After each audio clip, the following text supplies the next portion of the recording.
the path of the restoration for development by initiative of พระพรหมวชรเมธี Abbot of Wat Arun Ratchawararam.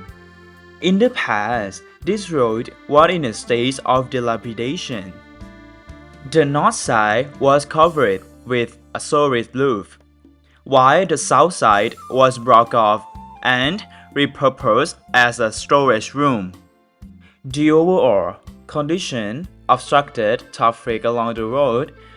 Additionally, a roof extended over the Chinese pavilion at the back, including one arch that became a part of the storage facility.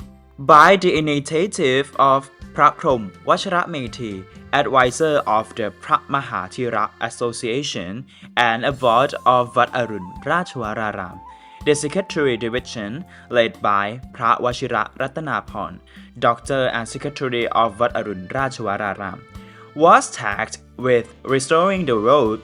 The restoration project had two main goals.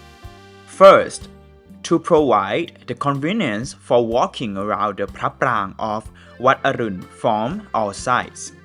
And second, to enhance the landscape along the route from south to north in honor of the grace of past kings. This restored development route holds a great importance as it passes through the arch containing the royal insignia patterns. One representing King พระพุทธยอดฟ้าจุฬาโลกมหาราช Rama I, and another representing King นั่งเกล้า Rama III.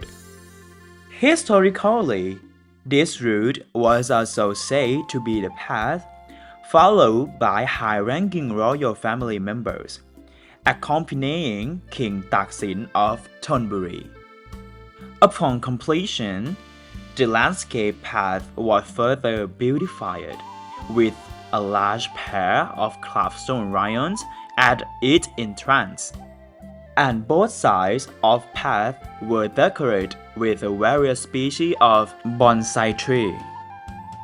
This effort aims to preserve the wisdom and heritage of the Thai ancestors, ensuring future generations recognize its value. Additionally, it served to support the recognition of พระปราง Wat Arun, a masterpiece of Thai architectural heritage of the Ratanakosin era, which is included in UNESCO's preliminary list of World Heritage Sites.